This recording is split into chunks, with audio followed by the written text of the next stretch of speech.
Bismillahirrahmanirrahim. Good morning, students. I welcome you all to another lecture of Basic Electronics. In this lecture, we are going to study the behavior of diode when it is forward biased. Let us begin with the topic. Here we are going to model the forward characteristics of the diode. Now, what does this mean? Please note that whenever a diode turns on in any circuit, then there are multiple ways to represent it.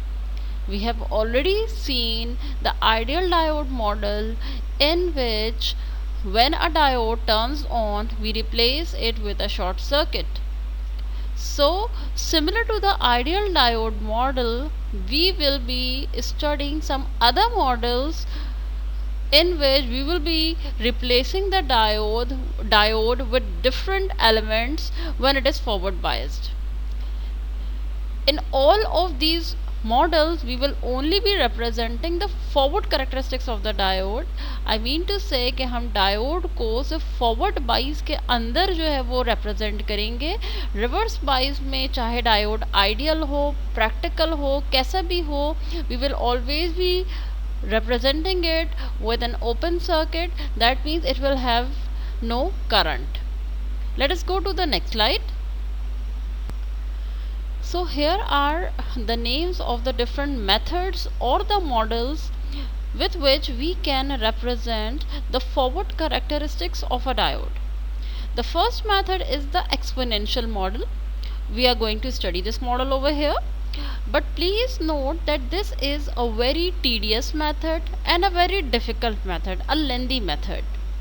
So, at the end, we will be trying to find out some other way or some easy method. So, the next three names, battery plus the resistor model, ideal diode model, and constant voltage drop model, these are the names of those models which are very quick methods, which are easy to solve methods.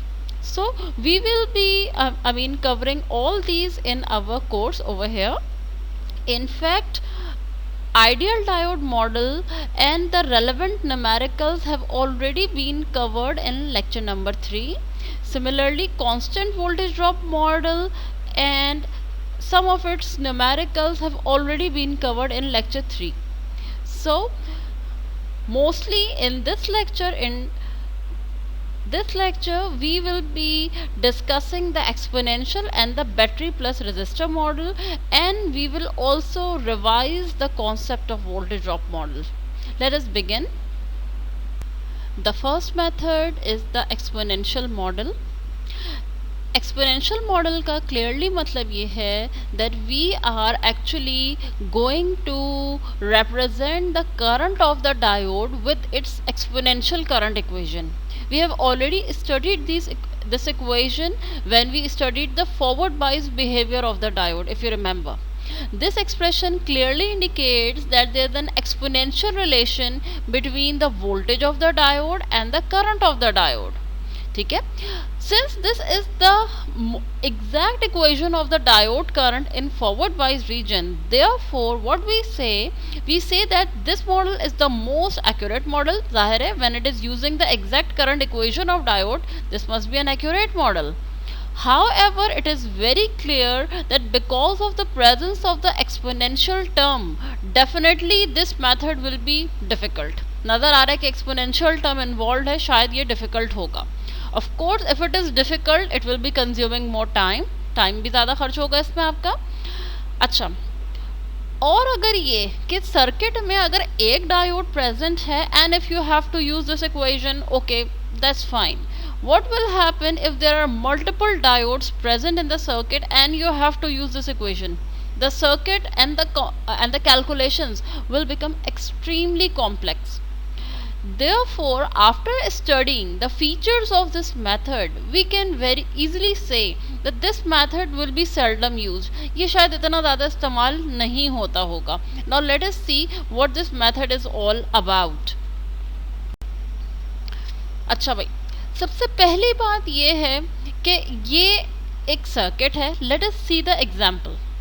Suppose that we are given a circuit consisting of a simple supply voltage, एक resistor लगा हुआ है series में, and there is a diode. ठीक है, we want to find the voltage across the diode and the current across the diode and the current through the diode. Please note that ID is the current which is going through the resistor. वो current ID जो resistor से जा रहा है definitely वही diode current भी होगा, इसलिए के दोनों सीरीज में है. ये बड़ा क्लियर नजर आ रहा है. अच्छा, अब अगर if I talk about the diode off this circuit, can I say that the current of the diode can be governed by this equation. क्योंकि ये डायोड है तो यकीनन उसकी करंट इक्वेशन यहाँ पे फिट होनी चाहिए जो इसकी नॉर्मल एक्सपोनेंशियल इक्वेशन है. ठीक है, ये इस डायोड की करंट इक्वेशन हुई जो कि डायोड के लिहाज से लिखी है. Now, but if I try to observe this circuit and if I try to observe the current ID over here and I try to find the equation of ID with respect to this circuit, can I say that कि यहाँ का voltage VDD है और resistor के इस terminal का voltage VD है. Therefore, I can easily apply an Ohm's law and write VDD minus VD divided by R is equal to ID, जो कि सर्किट का करंट है, जो मैंने इक्वेशन यहाँ लिखी है. तो पता चला सर्किट के हिसाब से जो करंट ID की इक्वेशन है वो ये बन रही है. अच्छा, इन दोनों इक्वेशंस के अंदर कुछ कांस्टेंट पैरामीटर्स हैं. फॉर एग्जांपल IS, ये अगर हमें नोन हो, N की वैल्यू अगर हमें नोन हो, VT थर्मल वोल्टेज की वैल्यू हमें नोन हो, अगर रेजिस्टर की वैल्यू नोन हो और सप्लाई वोल्टेज की वैल्यू हमें नोन हो, then only two unknowns are left in both the equations. यानी इसमें भी इस इक्वेशन में सारे फैक्टर्स नोन हो, ID VD नोन ना हो, इस इक्वेशन में भी सारे बाकी फैक्टर्स पता हो, ID और ये VD नोन ना हो, तो हमारे पास दो इक्वेशंस आ गई, दो अननोन्स आ गए. जब भी आपके पास दो इक्वेशंस दो अननोन्स आते हैं, आपने BEE के सब्जेक्ट में यकीनन पढ़ा होगा, you can solve them simultaneously, या एक की वैल्यू निकाल के दूसरे में पुट कर देते हैं. So we have to find some method कि जिसके थ्रू हम इन दोनों इक्वेशंस को सॉल्व कर सकें और हमें इस सर्किट के ID और VD की वैल्यू पता चल सके. Now which methods are employed to solve these two equations? Let us see that. Methods कौन कौन से इस्तेमाल होते हैं? पहला मेथड इस्तेमाल हो सकता है इन दोनों इक्वेशंस को सॉल्व करने का ग्राफिकल एनालिसिस, और जो सेकंड मेथड इस्तेमाल हो सकता है that is iterative analysis. Let us see graphical analysis first. देखिए, graphical analysis में what we do, we plot these equations. We plot both the equations. सबसे पहले अगर आप नोट करें तो ये जो आपकी इक्वेशन है डायोड करंट की, ये एक्सपोनेंशियल रिलेशन है और आपको ऑलरेडी पता है कि इसका जो ग्राफ बनेगा, यहाँ पे on the y axis you will have the current ID, on the x axis you will have the voltage VD, और इसका 0.7 के करीब इस तरह का एक कर्व बनेगा जो कि एक्सपोनेंशियल ग्राफ होगा, और वो बेसिकली इस इक्वेशन को ही रिप्रेजेंट कर रहा है. ठीक है, ये आपने बना लिया. इसके बाद जो आपने सर्किट वाली इक्वेशन देखी थी पिछले पेज पे, I have rewritten it over here. इसके बाद आपने ये इक्वेशन प्लॉट करनी है. प्लीज नोट कि जो सर्किट के लिहाज से डायोड की इक्वेशन लिखी जाएगी जिसमें कि रेजिस्टर इन्वॉल्व होगा, इसका जो कॉरस्पॉन्डिंग ग्राफ बनता है वो लोड लाइन कहलाता है, और वो कुछ इस फॉर्म में बन रहा होगा. ये कैसे बना है, let us find this as well. आपके पास ID बराबर है VDD minus VD over R के. Please look at the graph. ये जो ग्राफ है ये करंट को इंडिकेट कर रहा है. इस वाले पॉइंट के ऊपर वोल्टेज की वैल्यू कितनी है? वोल्टेज की वैल्यू यहाँ 0 है, 1 2 3 4 5 6 7 8 9 10 ऐसे वोल्टेज की वैल्यू बढ़ रही है. सिमिलरली यहाँ पे करंट की वैल्यू भी 0 है और करंट की वैल्यू यहाँ बढ़ रही है 0 1 2 3 4 5 6 7 8 9. अगर मैं इस पॉइंट की बात करूं, इस पॉइंट की, तो यहाँ पे वोल्टेज जो है वो 0 0 0 0 0 रहेगा, करंट की वैल्यू चेंज हो रही है. बिल्कुल इसी तरह इस एक्सिस पे करंट 0 0 0 रहेगा और वोल्टेज की बात हो रही है. ठीक है ना, ये तो पता है ना कि एक्स एक्सिस के ऊपर जो वाई वाला फैक्टर होता है वो पूरा का पूरा 0 होता है, और वाई एक्सिस के ऊपर जो पूरा एक्स वाला फैक्टर होता है वो 0 होता है. ऐसा ही होगा ना. अच्छा, अब मैंने क्या किया, मैंने सबसे पहले दो पॉइंट्स इसके फाइंड करने हैं. Basically I want to find this point and I want to find this point. वो क्या होगा, उसके कोऑर्डिनेट्स क्या होंगे, मुझे ये देखना है। पहला काम मैंने किया कि वीडी डायोड के वोल्टेज को ज़ीरो किया। जब मैंने डायोड का वोल्टेज ज़ीरो किया तो मेरे पास आईडी क्या आया, वीडीडी ओवर आर, ये आ गया। अब मेरे पास देखना है कि एक्स की और वाई की वैल्यू क्या आई है। वीडी एक्चुअली वीडी वो वोल्टेज है जो एक्स एक्सिस पे लाई कर रहा है, तो एक्स और वाई के कोऑर्डिनेट्स क्या बने, क्योंकि मैंने वीडी को सपोज किया ज़ीरो, यानी मैंने एक्स की वैल्यू को सपोज किया है ज़ीरो, ठीक है। एक्स की वैल्यू मैंने ज़ीरो सपोज की, वाई की वैल्यू क्या है, VDD over R. Now please note कि x की वैल्यू ज़ीरो इस लाइन में तो यहाँ पे नहीं है, इस पॉइंट के ऊपर x की वैल्यू ज़ीरो है। x की वैल्यू ज़ीरो रहे लेकिन y की वैल्यू vdd ओवर r रहे। जाहिर है vdd over r is representing any positive value जिसका मुझे वैल्यू का अंदाज़ा नहीं है, तो मैंने अंदाजे से कहा कि ऑन द y एक्सिस कोई भी पॉइंट होगा जिसमें x की वैल्यू ज़ीरो होगी, y की वैल्यू vdd ओवर r होगी। ये एक पॉइंट, एक कोऑर्डिनेट्स मेरे पास आ गए। अगले स्टेप में मैंने कहा put I D equal to zero. इसी मेन इक्वेशन के अंदर मैंने करंट को ज़ीरो पुट किया। करंट ज़ीरो पुट करने से ये आर क्रॉस मल्टीप्लाई करके ज़ीरो आ गया, V D D minus V D आ गया और ड्रेन वोल्टेज वी डी की वैल्यू आ गई मेरे पास वी डी डी। अब ज़रा एक्स वाई के कोऑर्डिनेट्स देख लेते हैं। मैंने इस वक्त वाई कोऑर्डिनेट पे जो कुछ भी था आई, मैंने उसको ज़ीरो लिया हुआ है, वो ज़ीरो, और एक्स के कोऑर्डिनेट की वैल्यू आई है मेरे पास V D D. Please note कि y कोऑर्डिनेट ज़ीरो कहाँ है, y कोऑर्डिनेट ज़ीरो पूरी x एक्सिस की लाइन के ऊपर है। इस वक्त x एक्सिस के पॉइंट की वैल्यू क्या है, VDD। ये भी मुझे VDD की वैल्यू नोन नहीं है, बल्कि मैंने क्या किया, इस VDD को एक अंदाजे से यहाँ पे मार्क कर लिया। Now I have two coordinate points available, मैंने इन दोनों को ज्वाइन कर दिया। ये जो नई लाइन बनी है ये लाइन लोड लाइन कहलाती है। इनफैक्ट ये वाला जो ग्राफ है और ये जो ग्राफ है, they both should be drawn on a single graph. इसको एक ही जगह बनाना था, मैंने पहले अलग अलग करके एक्सप्लेन कर दिया दोनों को कि कैसे बने। Now we will convert them both on a single axis, एक ही एक्सिस पे दोनों को लेकर आते हैं और देखते हैं कि ये दोनों किस पॉइंट पे एक दूसरे को कट करेंगे।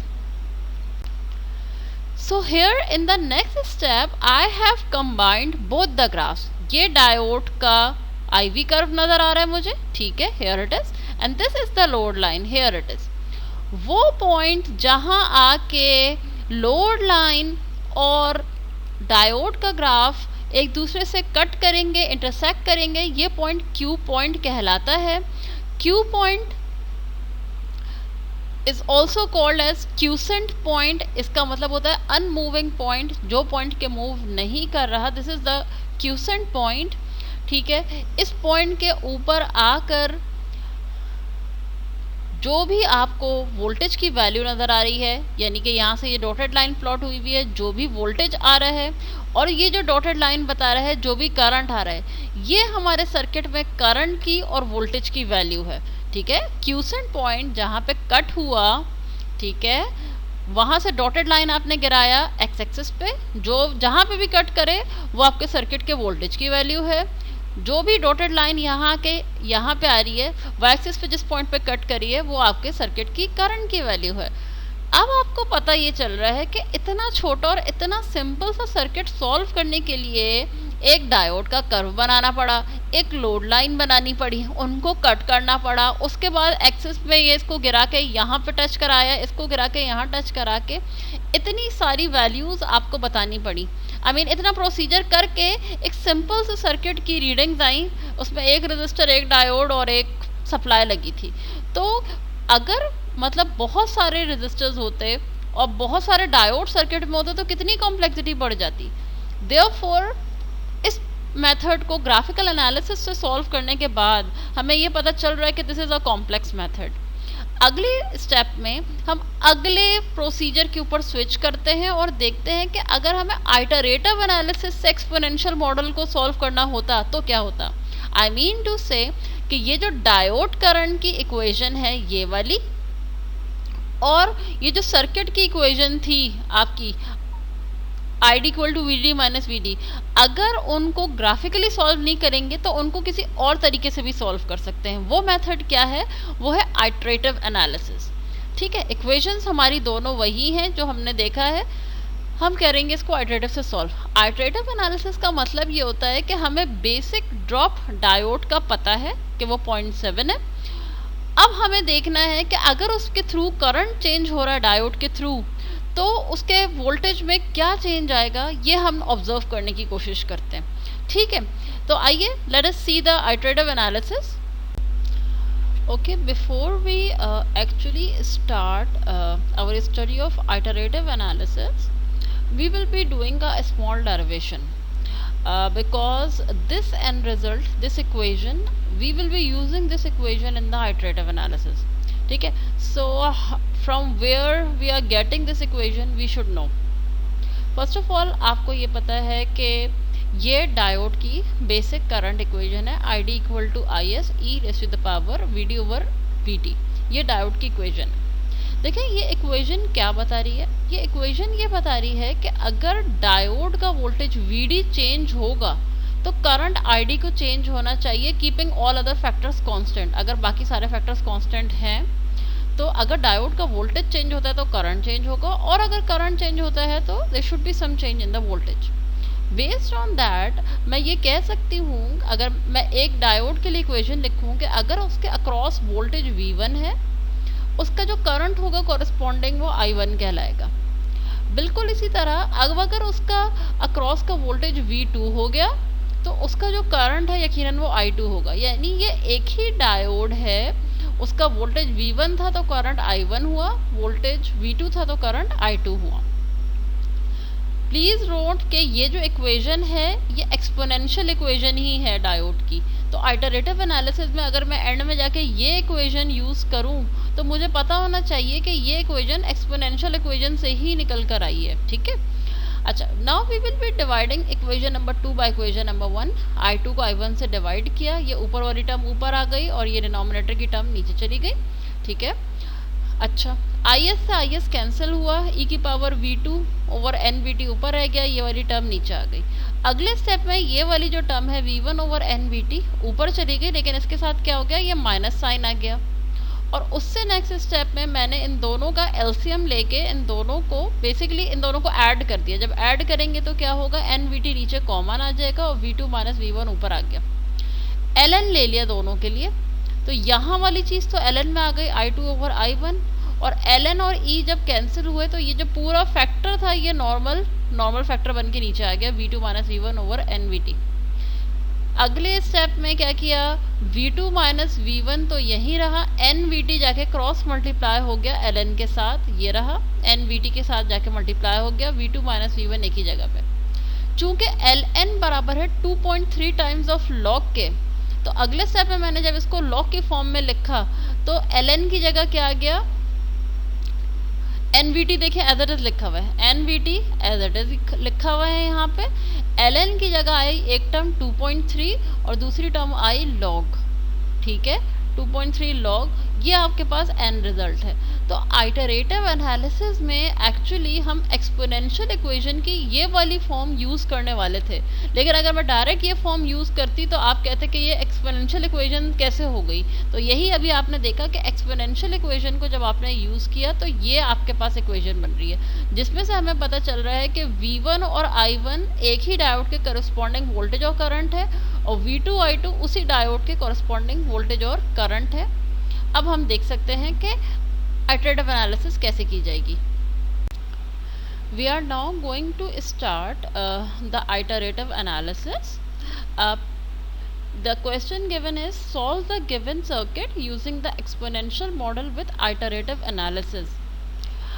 देखिए यही सर्किट जो अब तक आप पहले भी स्टडी करते आए हैं, जिसको हमने ग्राफिकल एनालिसिस स्टडी किया, इसी सर्किट को अब हम आइटरेटिव एनालिसिस स्टडी करेंगे। कह रहे हैं कि determine ID and VD for the given circuit with VDD equal to 5 volt. कह रहे हैं इसी सर्किट का आपने ID फाइंड करना है, VD फाइंड करना है, जिसमें आपको VDD की वैल्यू गिवन है 5 वोल्ट, R की वैल्यू आपको गिवन है 1 किलो ओम। प्लीज़ रिमेंबर और इसको जहन में रखें कि इस वक्त भी हम एक्सपोनेंशियल मॉडल को ही यूज़ कर रहे हैं। अभी तक हम इस एक्सपोनेंशियल मॉडल ही स्टडी कर रहे हैं और हमें इस वक्त एक्सपोनेंशियल मॉडल में आइटरेटिव एनालिसिस के मेथड को फॉलो करते हुए इस सर्किट को सॉल्व करना है, ठीक है। अच्छा, मजीद ये कह रहे हैं कि अज्यूम करें कि डायोड का करंट है 1 milli ampere at a voltage drop of 0.7 volt. ये आपको गिवन है कि डायोड का जो करंट है अगर वो 1 मिली एम्पेयर है तो उसका ड्रॉप 0.7 वोल्ट होगा। दिस मीन्स दैट कि अगर वोल्टेज में कोई चेंज आएगा तो करंट चेंज हो जाएगा, और अगर करंट में कोई चेंज आएगा तो वोल्टेज चेंज हो जाएगा। मजीद ये कह रहे हैं कि ये वोल्टेज ड्रॉप 0.1 वोल्ट करके चेंज हो रहा है for every decade change in current, यानी करंट में अगर 10 टाइम्स का चेंज आ रहा है तो वोल्टेज में 0.1 वोल्ट का चेंज आ रहा है। ये सब क्यों दिया हुआ है ये अभी देखते हैं। अच्छा, कह रहे हैं कि देखिए आपसे कहा है कि चूंकि कह रहे हैं कि वोल्टेज का ड्रॉप चेंज हो रहा है by 0.1 volt for every decade change in current. इसका क्या मतलब है? चेंज इन वोल्टेज का क्या मतलब है? चेंज इन वोल्टेज का मतलब है ये जो V2 माइनस V1 वोल्टेज में जो चेंज आ रहा है वो कितना है? वो 0.1 है। डिकेड चेंज इन करंट का क्या मतलब है? करंट में चेंज कितना है? करंट में 10 टाइम्स का चेंज है, कि अगर I1 करंट कुछ भी था तो ये जो I2 करंट है ये 10 टाइम्स ऑफ I1 के बराबर है, ठीक है।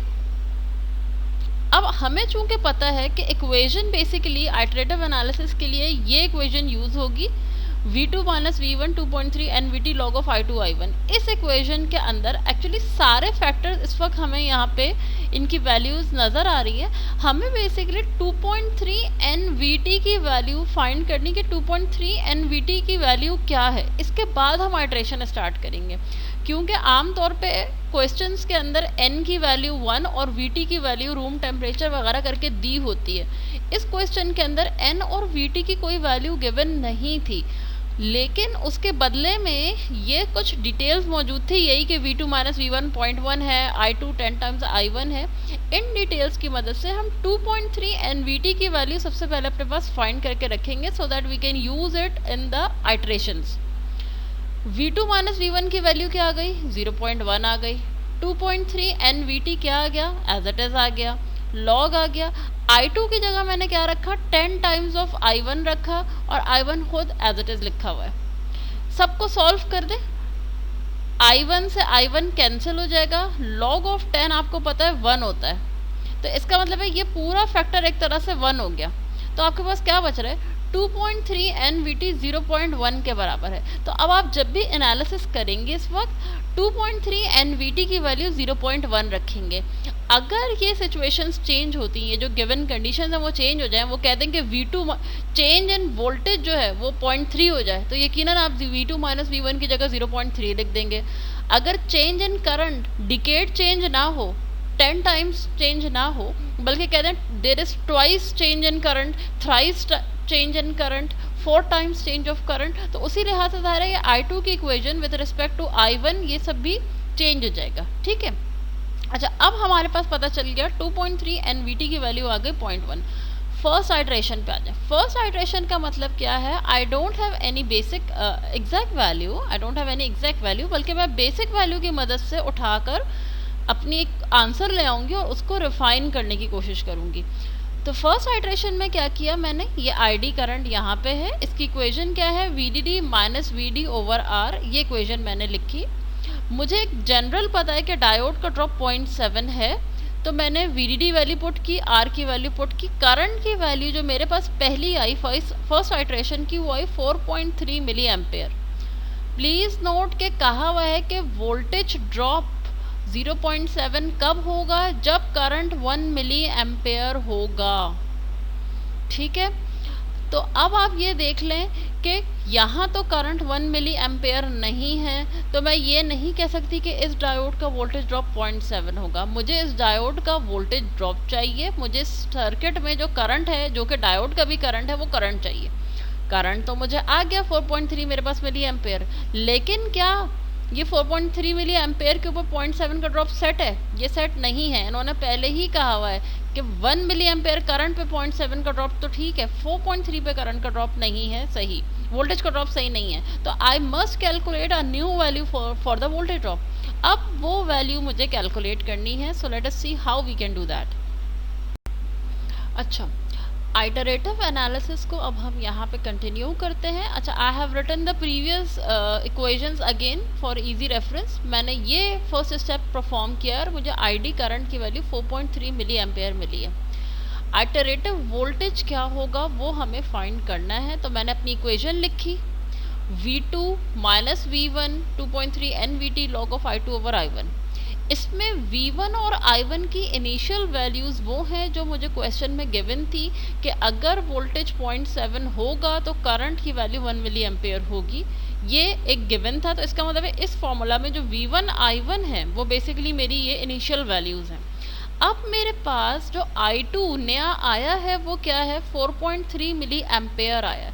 ये मेरे पास नया I2 है, मुझे इससे नया वोल्टेज फाइंड करना है। बेसिकली मैंने क्या किया, इनिशियली 0.7 वोल्टेज से स्टार्ट किया, उससे करंट कैलकुलेट किया, करंट से मैं वोल्टेज कैलकुलेट करूँगी, फिर इस वोल्टेज से फिर करंट से फिर वोल्टेज, वोल्टेज करंट कैलकुलेट करूँगी। इतना कैलकुलेट हमें करना है कि हमारे पास आंसर्स जो हैं वो चेंज ना हो, कांस्टेंट आने शुरू हो जाएं, तो हम स्टॉप कर देंगे आइटरेट करना। अब देखते हैं हो क्या रहा है।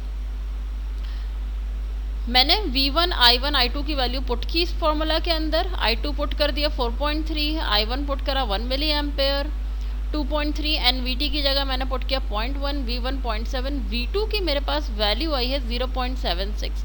तो पता ये चला कि करंट अगर 4.3 मिली एम्पेयर है तो वोल्टेज 0.7 नहीं होगा, 0.763 वोल्ट होगा।